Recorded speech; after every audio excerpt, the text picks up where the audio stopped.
A la par que adquirimos claridad mental y que procesamos nuestras emociones, nuestras introspecciones se integran en niveles físicos cada vez más profundos.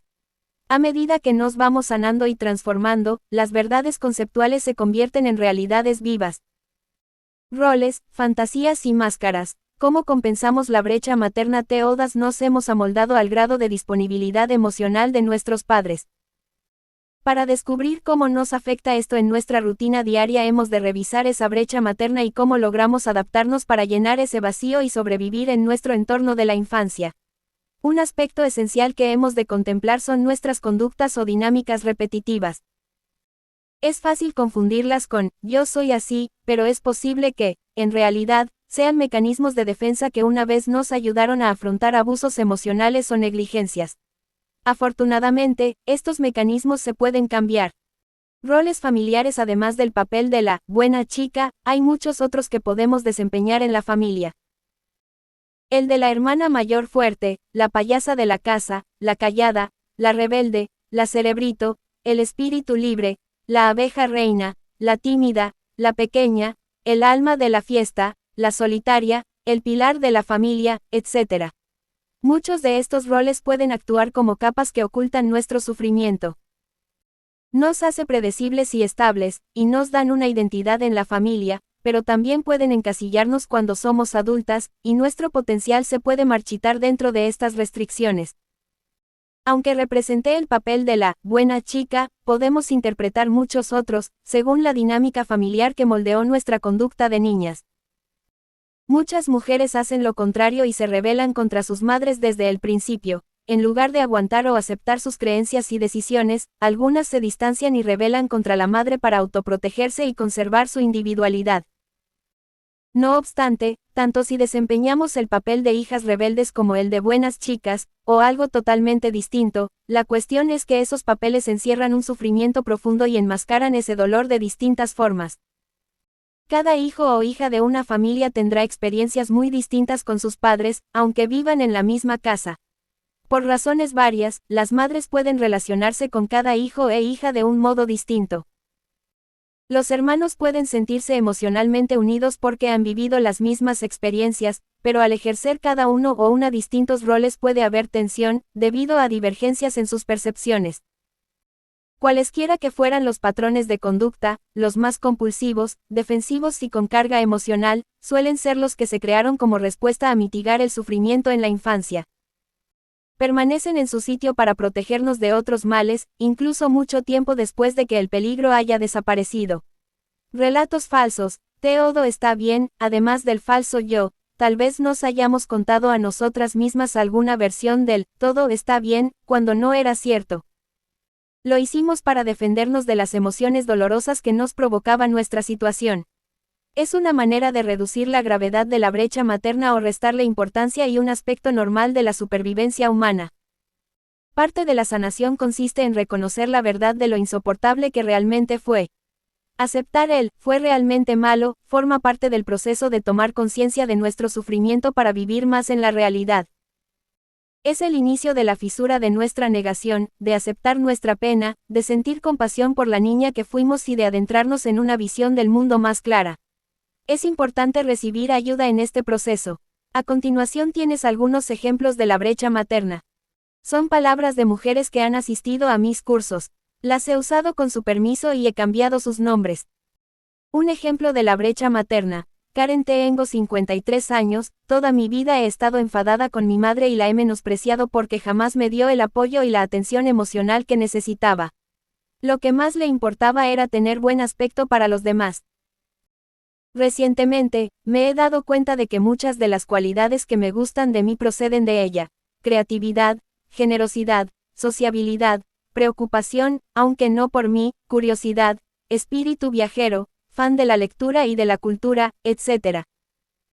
Mi madre nunca fue capaz de apoyarme en todas mis ambiciones y planes, porque me he dado cuenta de que estaba celosa y tenía miedo de perder el control. Soy una hija trofeo 4 que ha tenido que ganarse el aprecio para su madre en mi familia paterna.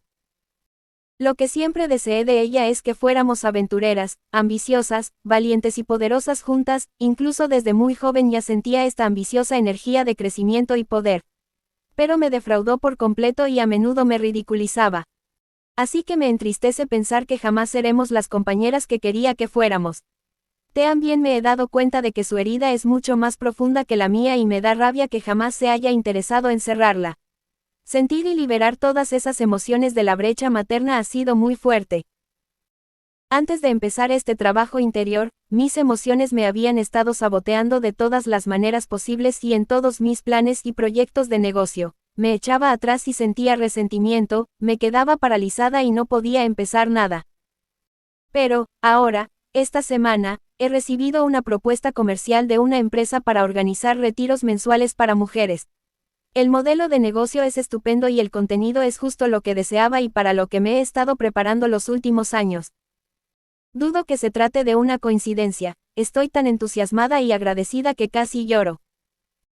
No veo a mi madre muy a menudo, pero cada vez que le envío un correo o quedamos para comer, quizás 3 veces al año, para contarle mis planes y mis proyectos lo hago con especial cuidado, es como una especie de entrenamiento personal para demostrarle quién soy realmente y la mujer en la que me he convertido. Ser capaz de hacer esto es maravilloso después de toda una vida escondiéndome, mintiendo y haciendo ver que tenía una vida normal con un horario de 9 a 5, lo cual no era cierto. Un ejemplo de la brecha materna. Jennifer, vengo de ver un espectáculo en directo en el teatro, con música muy animada, de las décadas de 1960 a 1980. Al final, los artistas animaron al público a ponerse en pie, a bailar y a cantar. Mi marido tiene un problema en la cadera y le duele, por eso no se levantó, y durante un rato, yo tampoco, mientras que todos los que estaban a mi alrededor se lo pasaban genial. Sin embargo, yo estaba triste. Entonces, percibí claramente mi herida materna, me había rebajado por un sentido de lealtad erróneo al sufrimiento de otro.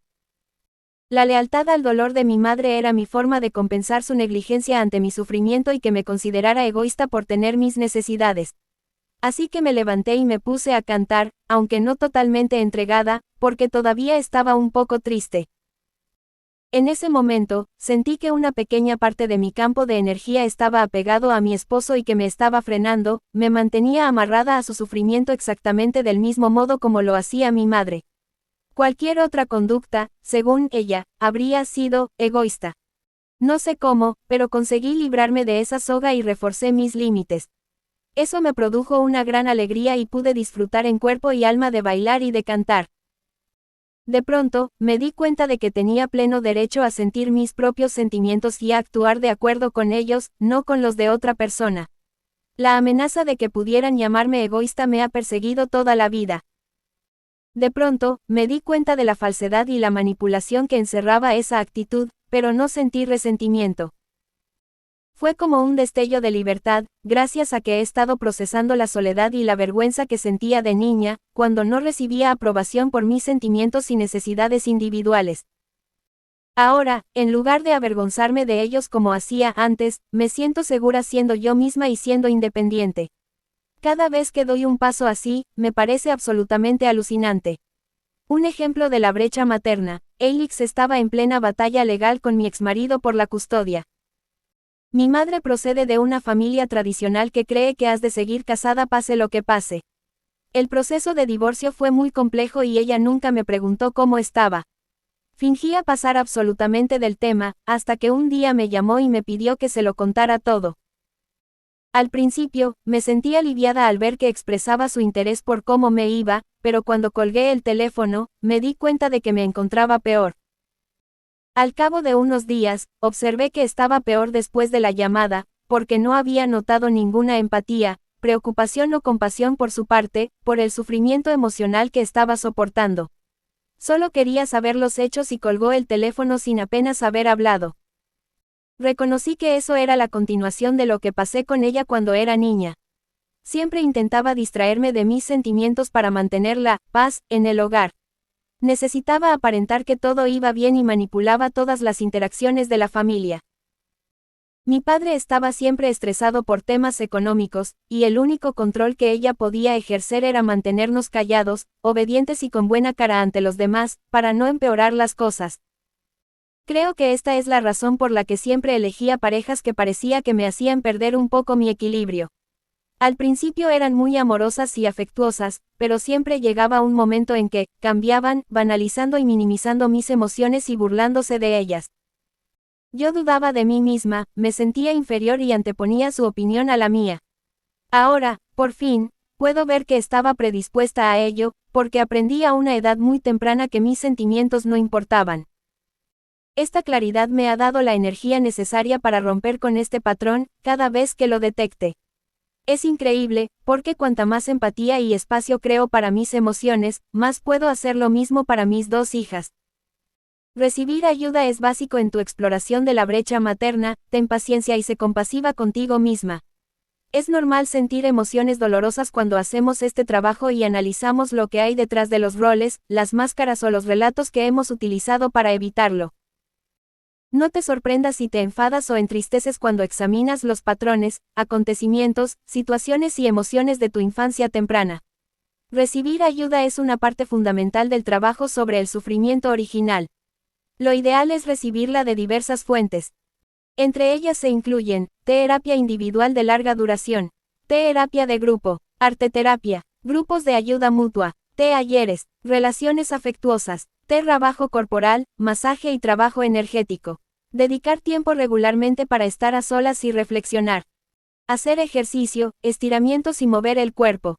Descansar y dormir lo suficiente. Preguntas para reflexionar 1. ¿Cuál es tu brecha materna, la brecha entre lo que necesitabas y lo que recibiste de tu madre?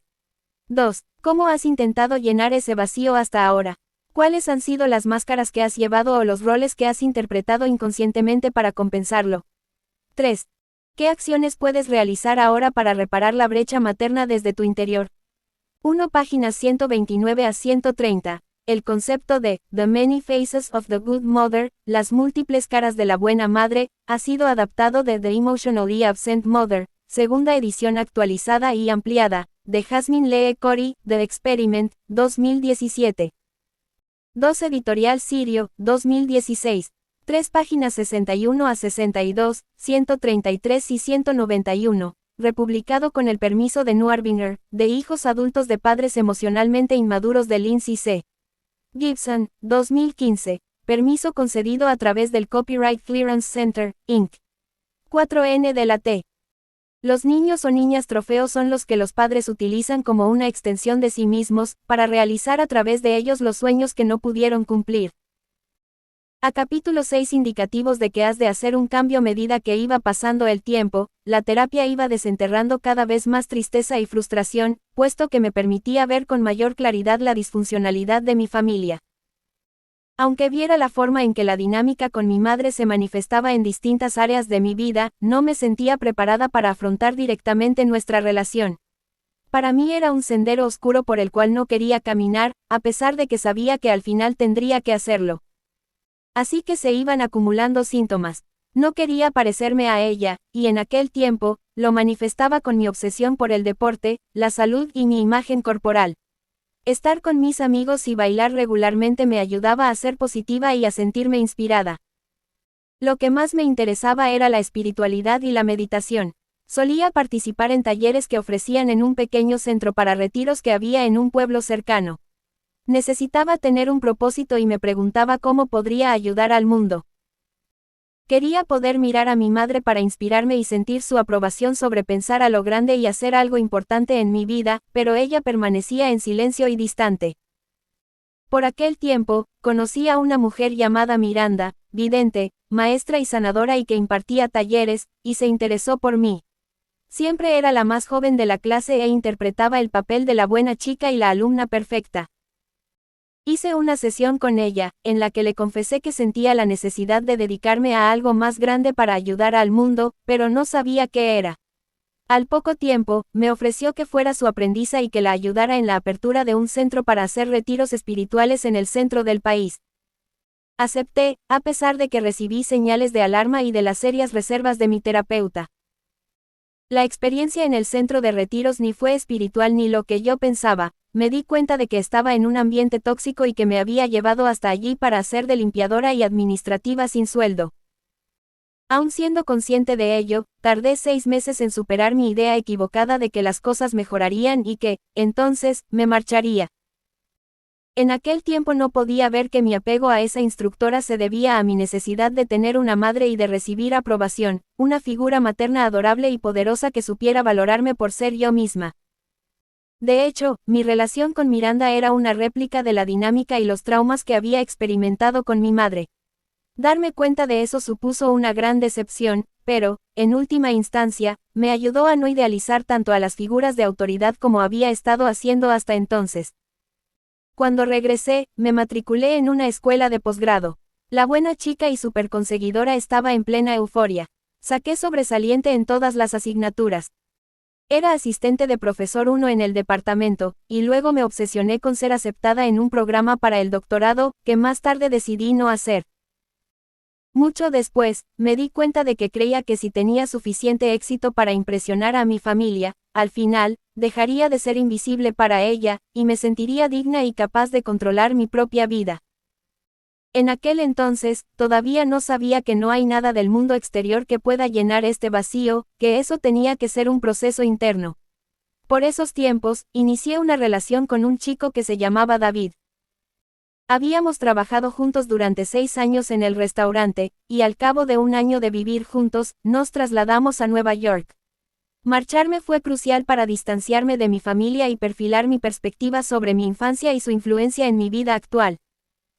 Puesto que mi vínculo con David era el más fuerte de todas las relaciones que había tenido, mi herida materna empezó a aflorar con fuerza. Tenía sueños de triangulación en los que David prefería a otra mujer. En algunos de ellos esa mujer era mi madre, que conseguía separarlo de mí o hacer que se pusiera en mi contra. Una noche, estábamos en un club del East Village y una de nuestras amigas se puso a flirtear abiertamente con David delante de mis narices, y él no le paró los pies ni le dijo nada para que no siguiera. Cuando volvíamos a casa, perdí los papeles por completo y empecé a gritarle con todas mis fuerzas. Estaba furiosa porque no le había dicho nada, como si yo no hubiese estado allí. David no tenía ni la menor idea de hasta qué punto su incapacidad para ponerle límites a nuestra amiga había despertado mis sentimientos profundos de abandono. Entonces, todavía no lo había relacionado con mi madre.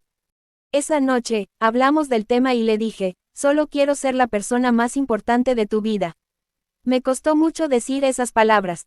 Me parecía una situación de vida o muerte. Me miró y me dijo, ya eres la persona más importante de mi vida. De pronto, algo encajó en mi interior y conseguí asimilarlo. Sentí un increíble alivio, pero también una tristeza profunda. Esa misma noche, más tarde, cuando David ya se había dormido, me levanté y me miré fijamente al espejo del cuarto de baño, buscando mi rostro en la penumbra y preguntándome qué era lo que me estaba pasando. ¿A qué se debía realmente ese intenso sentimiento de desolación? ¿Cuáles son los signos de la herida materna? ¿Por qué cuesta verlos? ¿Y por qué nos resistimos a reconocerlos cuando los vemos?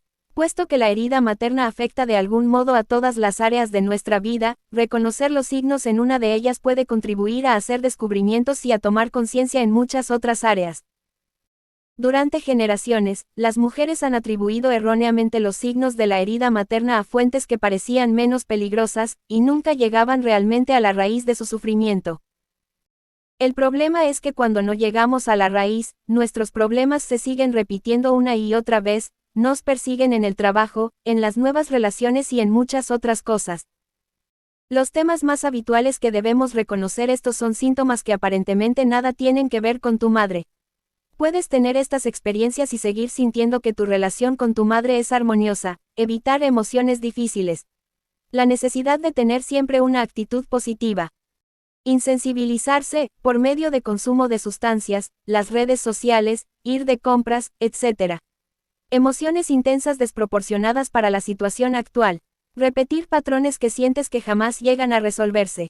Sentirse como una niña pequeña, indefensa o presa del pánico. Fuerte contraste entre la vida externa que aparentas y tu vida interior. Extremos de cualquier tipo, como por ejemplo, ciclos de atracones y de privación, ya sea de comida, de hacer ejercicio, consumo de sustancias, dietas, sexo, etc. Miedo al abandono, tanto por parte de las amistades o de las relaciones románticas, como del padre o de la madre. Miedo a ser invadida, la necesidad de mantener alejada a la gente. Pasarlo muy mal en las despedidas, miedo a decir adiós. Miedo a que las emociones te desestabilicen si te permites sentirlas. Autosabotaje cuando te aproximas a realizar un avance. Repetir bucles mentales de conversación interior negativa. Sentirte egoísta por anteponer tus necesidades a las de los demás. No sentirte nunca lo bastante buena. Compararte siempre con los demás. Complacer a la gente. Buscar aprobación. Cualquier rechazo es demoledor y te desestabiliza. Adicciones, comprar, sustancias, internet, etc. Depresión, baja de ánimo, desesperanzada, vacía. Ansiedad. Trastornos alimentarios, cierto grado de conflicto en torno a la comida, el cuerpo y la imagen. Avergonzarte de tu sexualidad. Creer que para ser buena persona, has de ser siempre la última. La gente no respeta tus límites o tu tiempo. Atraer siempre al mismo tipo de pareja o amigo, que acaba maltratándote. Creer que eres mejor persona por soportar el maltrato de los demás. Cierto grado de obsesión o fijación, esto es lo que va a hacer que todo vaya bien. Adoptar el papel de la pacificadora femenina, la mediadora y la que evita los conflictos, para quien la ausencia de problemas es lo primero. Pensamiento obsesivo cuando toca pasar a la acción. Los síntomas que pueden estar más claramente relacionados con la madre son, miedo a estar por encima de la madre. Es bastante habitual el miedo a que si superas a tu madre en lo que ha conseguido en su vida, lo que llamo el horizonte materno, vuestra relación quede irremediablemente dañada. Por lealtad, resulta más seguro no tener tantas ambiciones y conservar la armonía en la relación. Sentirte mal después de haber visto a tu madre, esto es una señal de que existe una dinámica tóxica entre vosotras de la que todavía no eres consciente. Necesidad de complacer a tu madre, que nunca está lo bastante satisfecha. Tu madre es insaciable, pero crees que en el futuro, al final, lo harás bien. La esperanza es eterna. Autoatenuación cuando estás con tu madre, intentar pasar desapercibida para no ofenderla, amenazarla o disgustarla. Esto se manifiesta no expresando tus opiniones cuando está ella y diciendo que sí a todo para evitar el conflicto. Estar enfadada con tu madre, pero no hacer nada al respecto. Alejarte de tu madre para no afrontar la situación. Sentir que todo será más fácil cuando haya muerto, o que podré hacer lo que quiera cuando ya no esté aquí. Trabajo emocional excesivo en la relación. Estás agotada por las necesidades de tu madre, pero también sientes que hacerle saber cuáles son los límites que no ha de traspasar sería como una traición. Sensación de que ser sincera sobre tus sentimientos pondría fin a la relación.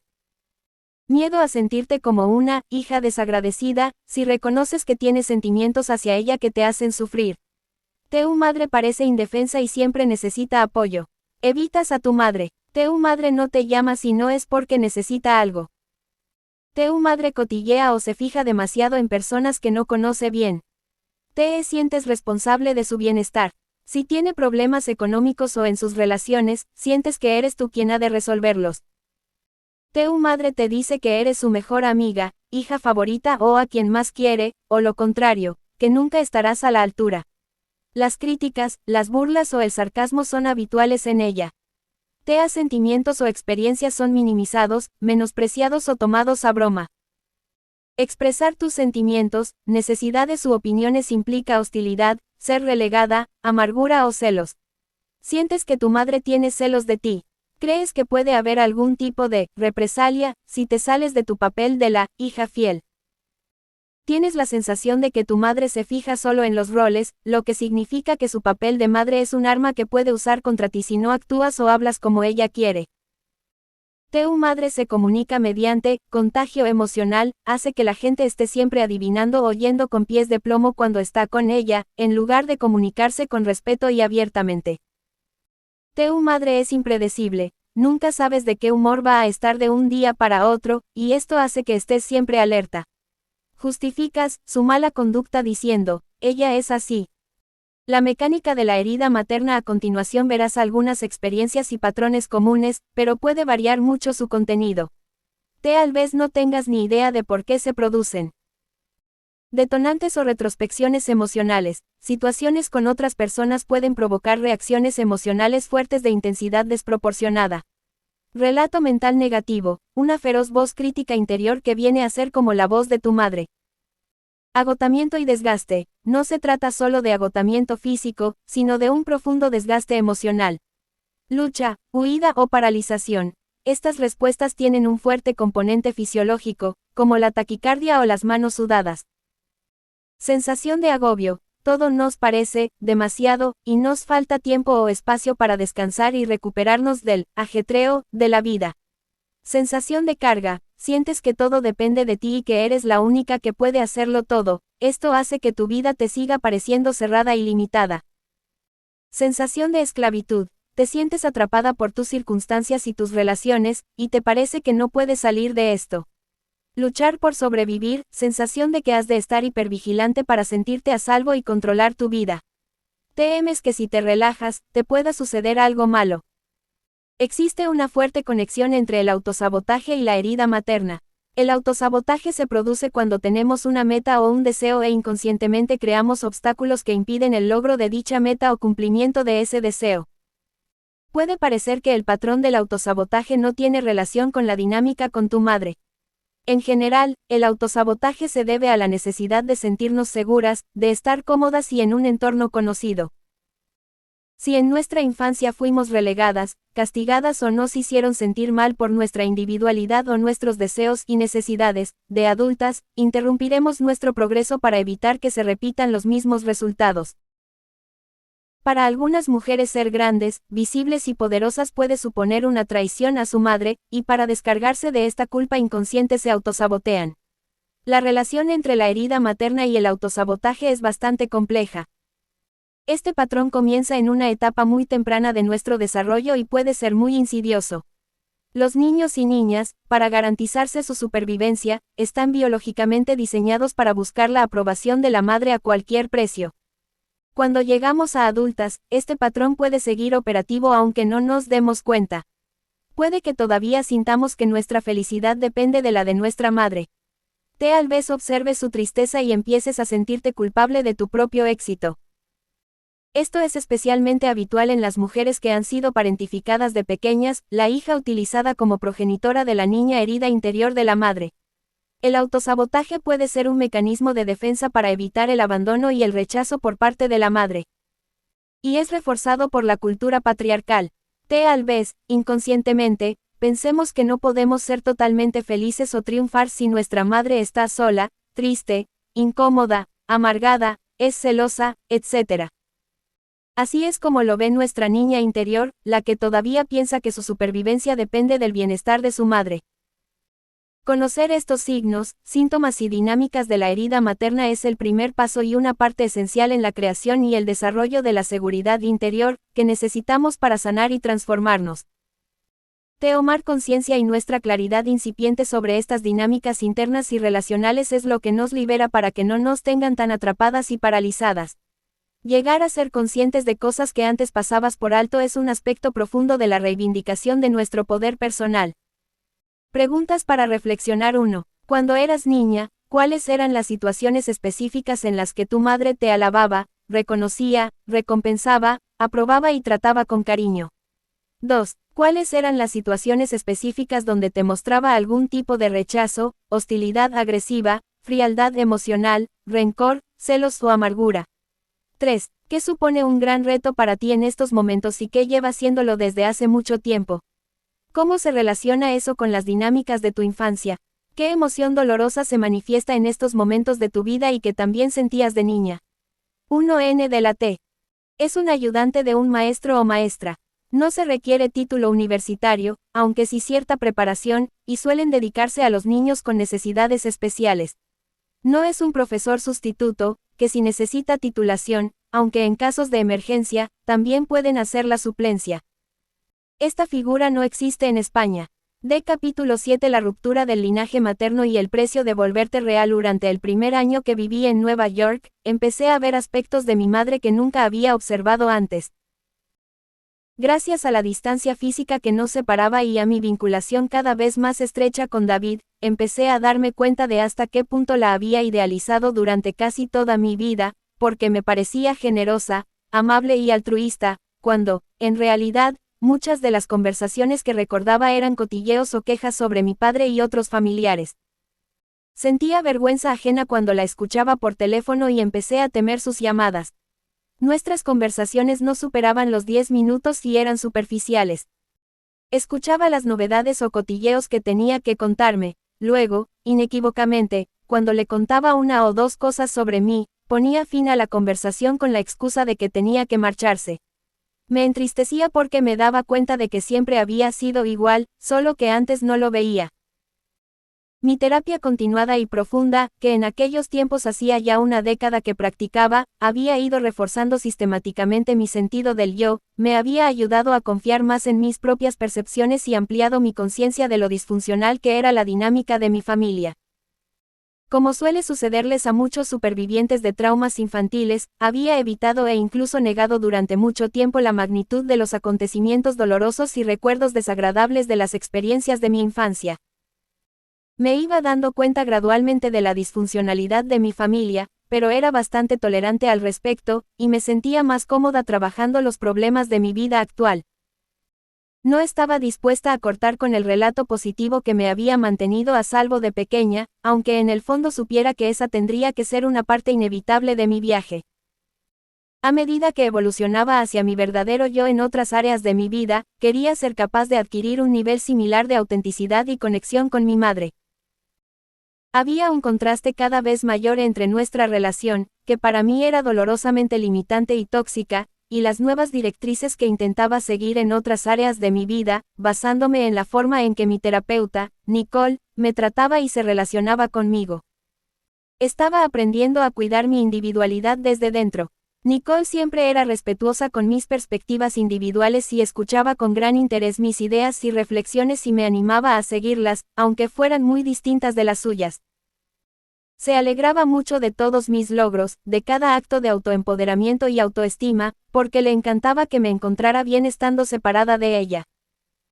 Después de casi 9 meses de trabajar de camarera en Nueva York, encontré el trabajo de mis sueños en una oficina de investigación de una facultad de medicina de la Liga de la Hiedra. Estaba entusiasmada por tener un seguro médico y una nómina fija. Estaba deseando llamar a mi madre para contárselo. La llamé y mi entusiasmo era tal que apenas me salían las palabras. Cuando Hugh terminado, se produjo un gran silencio al otro lado, hasta que mi madre por fin dijo en un tono inexpresivo e indiferente: «Ah, estupendo, bien por ti». Y en cuestión de segundos se disculpó y me colgó. Me desanimé, me sentí herida y furiosa de que no pudiera alegrarse por mí ni siquiera unos minutos. Pero mi vaso se colmó un mes más tarde. Mi madre me llamó y me preguntó cómo me iba en mi nuevo trabajo. Le dije que me iba de maravilla y empecé a contarle algunas de las políticas de la empresa.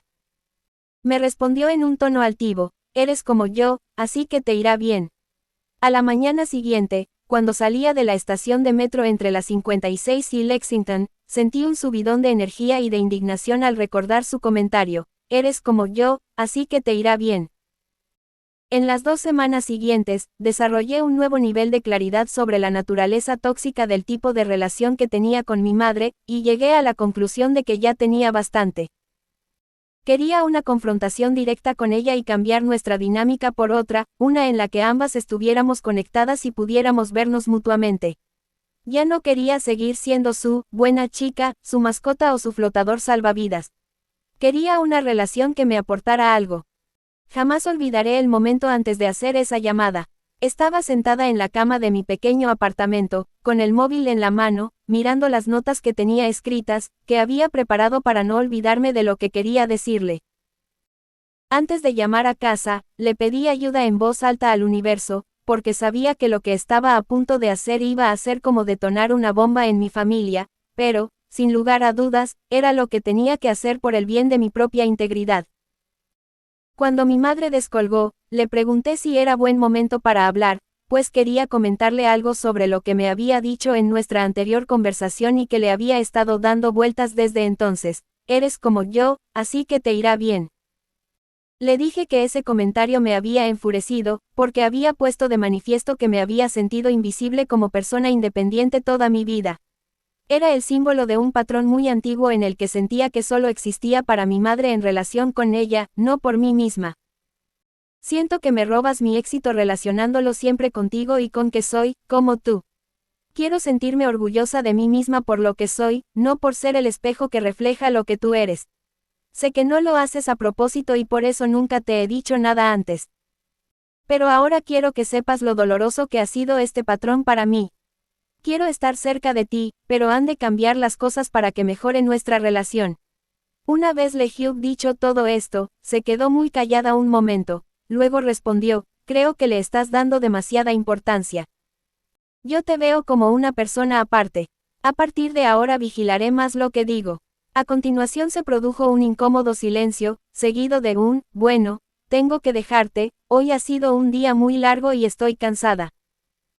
A la mañana siguiente recibí un correo en el que me pedía disculpas, donde me decía que se alegraba mucho de mi individualidad y que sentía haberme herido involuntariamente.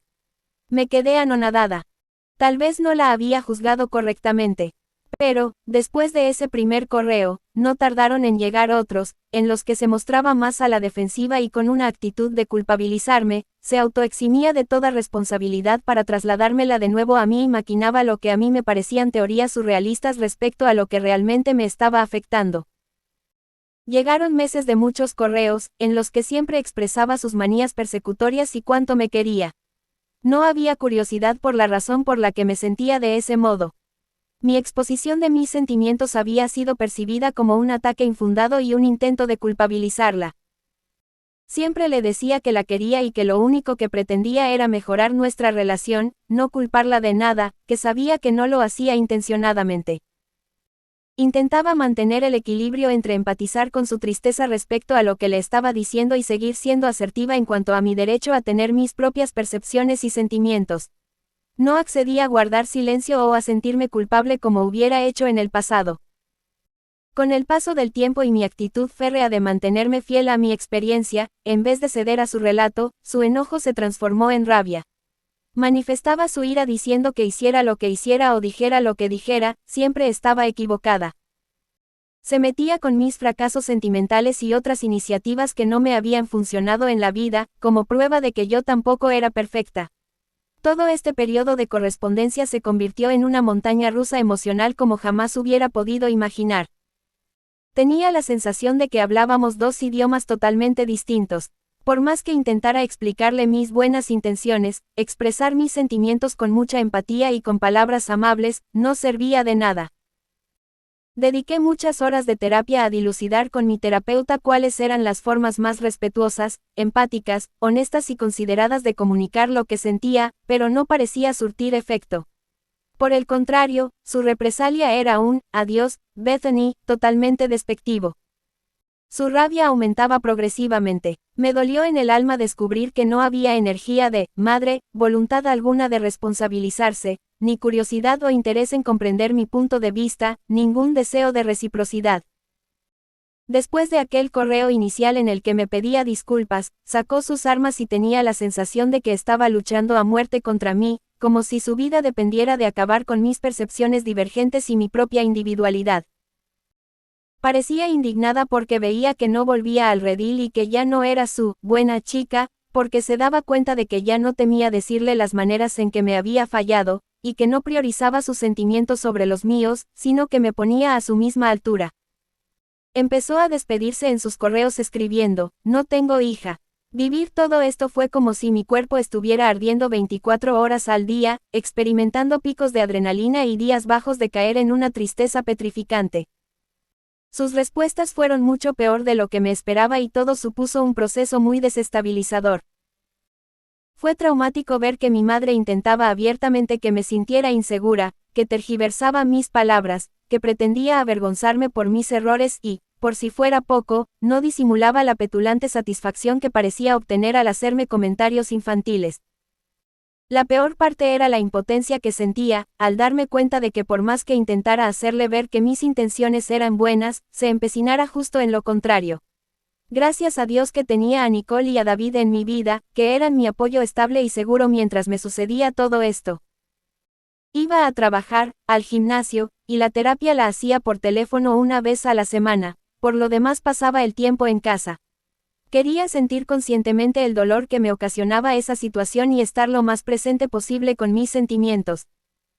Un día horrible, mi madre me mandó un correo en el que me decía que veía que yo no estaba bien y que era una desconocida para ella. Ese día llegué a casa llorando.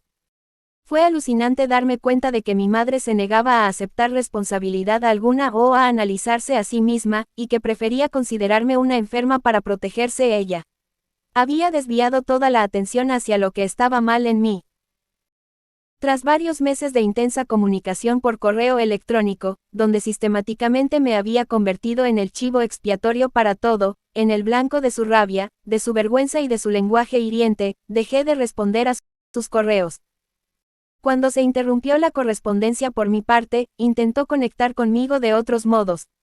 Poniendo como excusa que estaba preocupada por mí, me dijo que había leído todos mis diarios, que todavía estaban guardados en el sótano. Me sentí tan ultrajada que me subí al coche y conduje varias horas de ida y vuelta para ir a recoger mis diarios. Siguió contactando conmigo, a pesar de mis súplicas de que me dejara mi espacio, y cuanto más tiempo tardaba en responder, más extrema era la comunicación, hasta llegó a amenazarme con presentarse en mi apartamento si no le respondía. Entonces, empezó a echarle la culpa de nuestro distanciamiento a mi terapeuta e intentó convencerme de que Nicole me estaba lavando el cerebro. Empezó a considerarme la víctima indefensa de una terapeuta controladora y ella se erigió como la madre preocupada dispuesta a rescatar a su hija contra viento y marea. Esta valoración descabellada contrastaba radicalmente con el hecho de que estaba en el mejor momento de éxito, estabilidad y satisfacción de mi vida. Empezó a amenazarme con venir a mi trabajo si no le respondía a los correos. Ahora me doy cuenta de que este conflicto supuso una ruptura del linaje materno, debido a que mi crecimiento me exigía que rompiera con la dinámica tóxica de nuestra relación. Para algunas mujeres, este tipo de ruptura puede llegar a mejorar el nivel de comunicación entre madre e hija, pero para familias altamente disfuncionales, puede suponer una ruptura definitiva. El sistema familiar quizás no sea capaz de incluir la versión empoderada de la hija, con su capacidad para estar en desacuerdo y su autoestima para hablar en voz alta, dispuesta a dejar de responsabilizarse en nombre de otros, a no rebajarse, a reclamar su propio espacio y a dar prioridad a su propio bienestar.